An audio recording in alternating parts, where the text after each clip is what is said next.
Hi, how are you? I'm fine. Please be seated. Thank you. My name is Jeff. I'm your interviewer today for the post of teaching students to speak in a foreign language. Please introduce yourself for the camera. I'm Helen. I'm a postgraduate student of Indraprasta PGRI University, Indonesia. Why do you want to do this role, to teach foreign students to speak English? First, teaching is my passion. That's the first one. Second, I think English is very important. English is an international language, right? So I really want my people can communicate with foreigners at least in one foreign language. A class is bound to be made up of a lot of different personalities. Talk me through how you will walk into a classroom where you don't know anybody, never met them. How will you break the ice and engage with them? I will just come to class not as a teacher. First, I need to build their trust.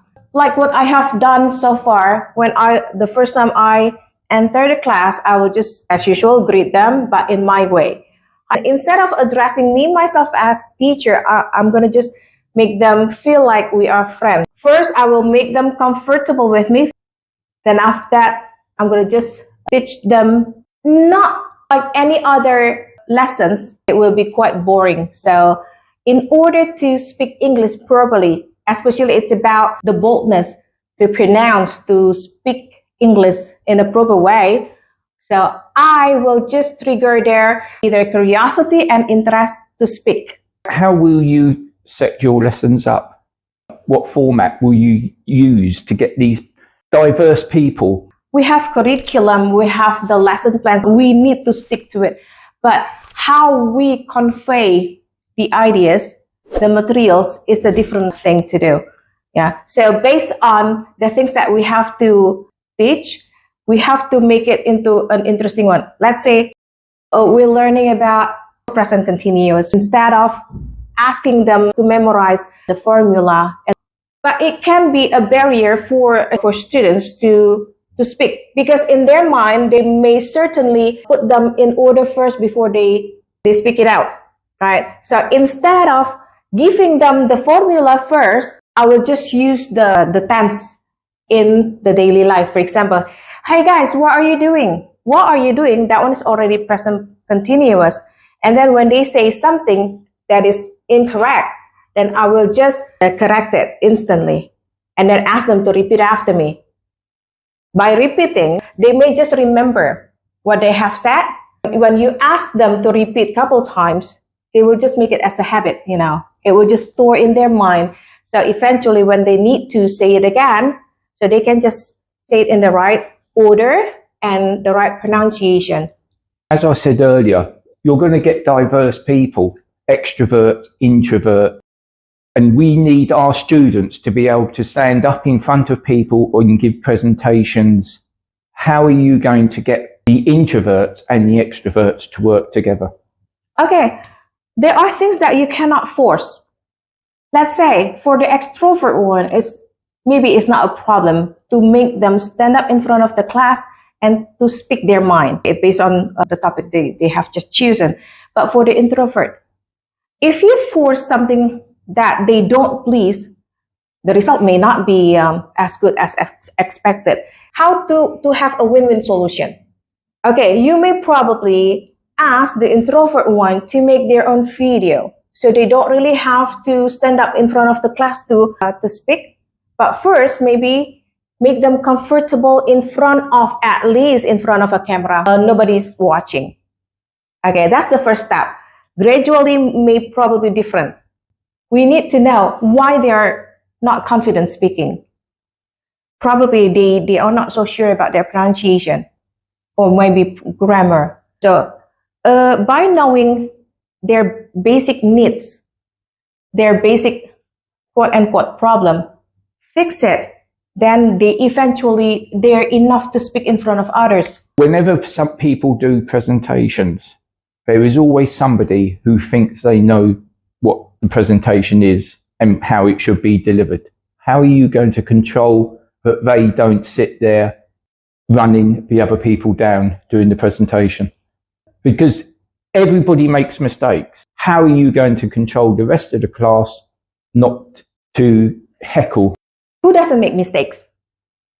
That's the thing that we really have to make all of us understand. Making mistakes is very normal. It's not a problem at all. The thing that is a problem, after knowing your problem, after knowing what is not right, you don't want to fix it. So that's the problem.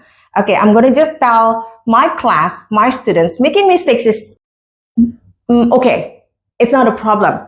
But after knowing that you have difficulties in something, pronunciations or grammar, then fix it. That's the first one. Second, I will just tell the rest of the class not to mock them, not to tease them or do the things that may lower down someone's confidence, boldness to speak their mind. Okay, because this is the things that I always emphasize and I keep reminding my students. Okay, what goes around comes around. So if you mock somebody, so get ready, someday you will be mocked as well. So just listen, even though they are wrong, that will be just fine. They are still learning. You are also learning. So by having that kind of confidence, I am sure gradually they will have that attitude. Okay, making mistakes is okay. But after that, I need to do something to fix it. To not to be perfect, but at least to be better. Not be better from others, but from you yesterday. When somebody is giving the presentation, sometimes they speed up and their natural rhythm doesn't come through. How are you going to teach them to control that? If it is recorded, I will just play the recording later.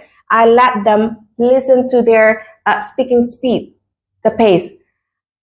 I will just ask their opinion. What do you think about your own recording, about your own pace? Like if they think, oh, I think it's too fast. So what are you going to do about it? By listening to it, they know, oh, okay, this is not too right. Oh, I need to fix this one. By listening to their recording again. Not judging. By judging, they will just mentally down, crash. By next time, they are not confident enough to speak their mind again.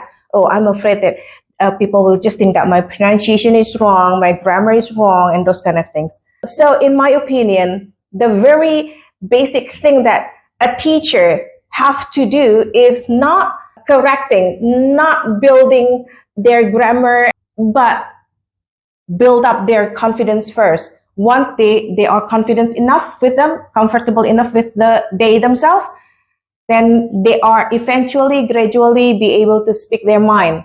I'll give you a scenario. You've got 20 people sitting there. You take one person out to the front of the class. How are you going to get that person to give a lecture to that class? They may just have what you call stage fright. That's right. It's very normal. But they still have to learn.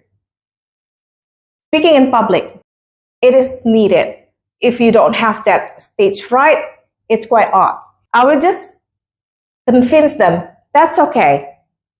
Speaking in front of 20 people, later you may be given a larger task to speak more than 20 people. So the key is make it as a habit. Practice makes perfect by giving them encouragement like that. But of course, besides the encouragement, I really have to make them well prepared. Not only building their confidence, but without the preparation, of course, it's wrong. So how will you tell them to prepare? Okay, the things that they can do, first, writtenly, make the concept, jot down everything they have in mind, jot it down, because our mind is limited. Okay, now you remember, but probably a couple of minutes later, you will just forget. What did I say? What did I think about? Jot down everything. Make the script. Try to speak it out. Is it good enough? Do I have a good intonation? Or how about my pronunciation? Record it and then make your own judgment. And then after you think it's quite perfecto, quite good, then try to stand up in front of a camera, record it with the precise gesture. And then again, after you've done with that one, take a look at the recording again and then make your own judgment. That is what we call preparation, to build up your confidence. When it is successful, then it will eventually elevate your confidence in speaking.